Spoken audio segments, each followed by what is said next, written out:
Baik teman-teman sekalian, ini waktu yang sangat ditunggu-tunggu oleh sebagian orang karena penampilannya selalu menjadi rating gitu loh. Kalau di LC itu jadi rating melulu gitu loh ya. Kenapa? Karena kata-katanya tajam, pedas, tapi nggak bisa dicolek oleh hukum. Bukan soal kebal hukum, no beneran, ini sorry, bukan soal kebal hukum, tapi karena jauh daripada dungu, jauh sekali daripada dungu, sehingga nggak bisa dicolek gitu loh. Kenapa? Karena betul-betul apa ya? Kalau kata orang Betawi bilang letter luck-nya kayak begitu gitulah. Siapa lagi kalau bukan Bung Rocky Gerung? Silakan.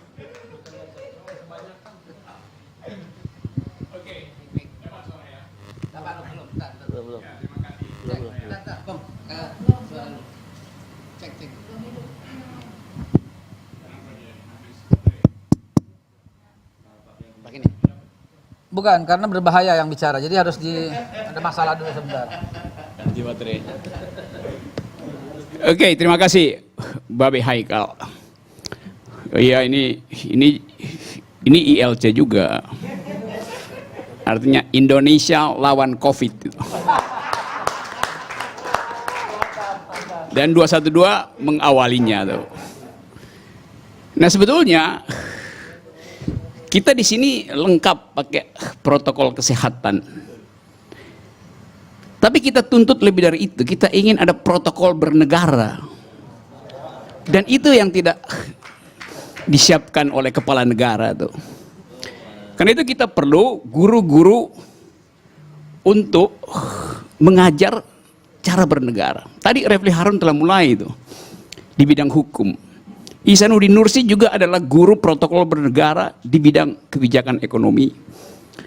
Dan seluruh keterangan hari ini menunjukkan bahwa kita sebetulnya ada dalam kecemasan karena protokol bernegara dilanggar sendiri oleh kepala negara tuh. Karena berbagai kebijakan tidak bisa diuji, diselundupkan melalui hukum, diselundupkan melalui kebijakan ekonomi yang tidak punya dasar berpikir. Itu yang disebut sebagai kebijakan negara yang ugal-ugalan. Jadi itu soalnya tuh. Apa itu kebijakan negara ugal-ugalan? Tolong wawancara Ihsanuddin Nursi setelah ini. Apa itu protokol negara? Itu seluruhnya yang diterangkan oleh Habib Rizik tadi. Pak Rizik Sihab menerangkan dengan bagus asal usul kita bernegara dihubungkan dengan problem hari ini. Hal yang seharusnya kita dengar dari istana uraian semacam itu. Ceramah Habib Rizik. Kita ingin agar supaya kekuasaan itu dirawat dengan akal pikiran. Itu poin kita. Nah, karena itu setiap hari kita tuntut kepala negara supaya aktif menghasilkan keadilan. Kan itu dasarnya. Kalau corona itu tidak kasat mata, tentu kita waspada dengan corona karena dia tidak kasat mata. Tapi ketidakadilan itu kasat mata. Dan justru yang punya mata itu menutup mata untuk menghasilkan keadilan. Jadi sekali lagi saya menganggap bahwa kita ada di dalam suasana kecemasan. Tadi Habib Rizik menerangkan bahwa tidak ada yang perlu dicemaskan. Kalau kita punya peradaban persahabatan dengan satu istilah tadi, ukhuwah, yang sifatnya global, antar bangsa, yang di dalam bangsa, dan yang berakar pada agama itu. Nah, bagaimana mungkin menurunkan baliho-baliho akhlak itu kalau baliho-baliho itu dipasang di langit? Siapa yang mau memanjat langit? Ada satu hal lagi tuh supaya lengkap. Seluruh pikiran hari ini diikuti di YouTube. Ribuan orang ikuti YouTube. Ini semacam ukhuwah YouTubiah. Persaudaraan sesama pengguna YouTube. Jadi saya ingin sebetulnya mengucapkan selamat datang di tempat di mana akal sehat masih bisa dioperasikan. Jadi kalau ada orang bertanya di mana markas FPI, bukan di Jalan Petamburan, tapi di Jalan Perubahan itu. Demikian juga orang tanya di mana tempatnya Gatot Nurmantio, bukan di Menteng, tapi juga di Jalan Perubahan. Jadi kita sebetulnya hari ini sedang merintis jalan baru, namanya Jalan Perubahan. Dan saya ingin agar supaya kita tempuh jalan ini dengan cara damai, dan bermartabat. Terima kasih. Saya ada satu gelitik gitu loh. Di antara semua yang hadir dan semua peserta Zoom, cuma satu yang disebut namanya oleh Bung Rocky, yaitu Pak Gatot Nurmantio. Apa artinya setelah ini harus Pak Gatot Nurmantio dulu? Ya, sebaiknya supaya tersambung. Nyambung ya. Dan saya yakin Pak Gatot Nurmantio sedang mendengarkan apa yang disampaikan Bung Rocky. Ya. Kalau masih terkoneksi dengan Zoom? Ya, masih. Kita persilahkan. Masih. Baik, kita persilahkan Bapak Gatot Nurmantio. Silakan. Terima kasih. Assalamualaikum warahmatullahi wabarakatuh. Yang saya hormati, saya banggakan, saya kasihi, saya taati Habib Muhammad Rizik Syihab, beserta para habaib, para alim ulama, para kiai, para tokoh masyarakat. Saya hanya mengatakan alhamdulillahirabbil alamin bahwa saya bisa bergabung di acara yang sangat strategis ini, dan sekaligus saya juga menyampaikan terima kasih karena Habib Rizik berkenan telah mengirim kata suara sambutan dalam peluncuran buku pemikiran Sang Revolusioner yang ditulis oleh Saudara Dr. Syahganda Nainggolan beberapa hari yang lalu. Singkat saja, menarik sekali karena apa yang disampaikan dengan revolusi akhlak ini, saya menyimak apa yang disampaikan oleh Habib Rizik, menggunakan semuanya dengan pisau analisis Pancasila. Saya ulangi, menggunakan pisau analisis Pancasila. Suatu yang sangat luar biasa, yang selama ini didengung-dengungan bahwa syariah Islam segala macam, ternyata revolusi akhlak itu pisau analisisnya ada Pancasila. Tidak bisa dipungkiri lagi bahwa Habib Rizik seorang nasionalis yang mengawal tujuan murni Pancasila seperti yang dilakukan oleh kami, yaitu dengan gerakan moral yang mengawal cita-cita luhur bangsa Indonesia. Itu yang pertama. Tapi saya hanya ingin mengingatkan bahwa pertama kali bangsa ini merdeka yang didengungkan adalah kemerdekaan. Kami bangsa Indonesia nyatakan kemerdekaan. Kemerdekaan artinya adalah, kalau bahasa Sanskertanya, kamardika, yaitu warga negara kelas atas. Jadi founding father dan founding mother ini mencanangkan bahwa kita berubah dari bangsa yang dijajah menjadi bangsa yang kelas atas. Maka cita-citanya itu melindungi segenap bangsa dan seluruh tumpah darah Indonesia, mensejahterakan, mencerdaskan, sehingga inilah bangsa yang national state, di mana sebuah nasional yang bangsanya ini majemuk. Dengan kemajemukan ini, contoh singkatnya saja, Pancasila pertama, ketuhanan yang Maha Esa. Dari berbagai macam agama diakui di negara ini. Dari berbagai warna kulit, bahasa, semuanya politik diakui menjadi satu. Kemudian contoh lagi negara bangsa memperlakukan manusianya dengan sila kedua, keadilan sosial bagi seluruh rakyat Indonesia. Saya ulangi, kemanusiaan yang adil dan beradab. Sila kedua, kemanusiaan yang adil dan beradab.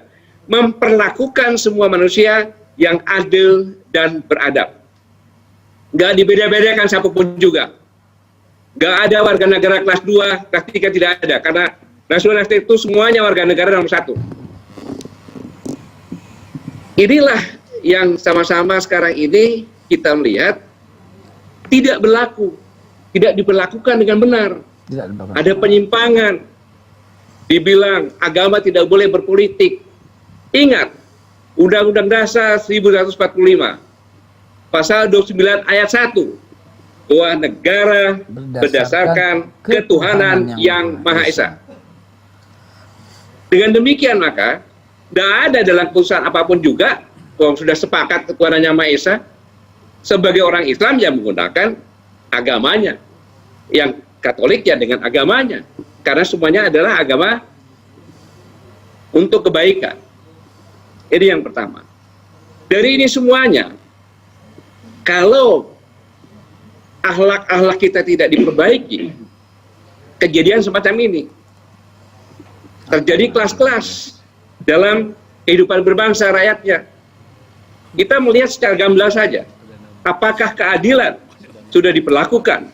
Ingat, pemerintah itu adalah menerima mandat dari rakyat, si pemilik kedaulatan tertinggi. Ya. Makanya pada saat bangsa ini lahir, negara belum ada.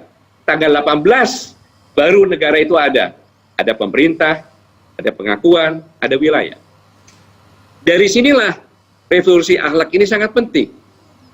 Contoh saja, singkat saja, apa yang terjadi belakangan ini tentang pemeriksaan Habib Rizik. Kalau memang negara ini adil dan benar-benar beradab, maka semua yang kumpulan-kumpulan periksa semuanya. Mantap. Ini contoh saja. Kemudian, contohnya, anggota kami, Saganda Nainggolan, Bang Juhur, Bang Anton. Pada saat ditangkap, saya katakan, jangan kasihanilah mereka. Karena mereka bukan pejuang-pejuang karbitan. Dalam briefing-briefing saya katakan, justru yang kita kasihani adalah para penyidik. Karena penyidik di kepolisian itu adalah orang-orang yang pintar-pintar, orang-orang yang cerdas, dan pasti mempunyai hati nurani. Dia batinnya tersiksa. Karena dia harus melakukan pelanggaran hukum untuk menangkap saudara-saudara kami. Mereka ditangkap tanpa alat bukti 2. Yang pertama. Kemudian mereka harus mengadakan penyidikan. Padahal pimpinannya berdasarkan fakta hukum yang disampaikan oleh Komjen Napoleon Bonaparte bahwa pimpinannya terlibat. Bagaimana perasaan seorang penyidik? Dia punya keluarga begitu pulang, kamu meriksa pimpinanmu juga. Seandainya itu bukan pejabat, begitu dikatakan dia terlibat, pasti ditangkap, diproses. Inilah keadilan. Seandainya Kapolri membebaskan tugasnya dulu pimpinan tersebut untuk diperiksa, itu baru adil. Nah, keadilan ini buktinya apabila tidak dilakukan melaksanakan keadilan sosial bagi seluruh rakyat Indonesia, terbukti sekarang di Papua. Itu masalah keadilan di Papua Barat. Mereka menyatakan Di Sigi. merdeka, Pak Jenderal. Itu karena sudah frustasi. Inilah kalau keadilan ada, tetap mereka dilindungi tiap-tiap manusia, diperlakukan sama secara adil dan beradab. Tidak mungkin itu terjadi. Selama 70 tahun, tidak bisa seperti itu. Nah, Bisa terjadi damai-damai saja. Nah, inilah perlunya revolusi akhlak. iya. Karena sudah parah merubah keburukan jadi kebaikan. Nah, Karena, maaf saya tambahin, manusia-manusia Indonesia adalah manusia-manusia pemberani. Dari Sabang sampai Merauke, semuanya punya senjata. Rencong, keris, badi, dan seterusnya. Hanya bedanya, di barat kecil disembunyikan, semakin ke timur makin dibesarkan. Semua suku punya tarian-tarian. Perang, berarti siap perang.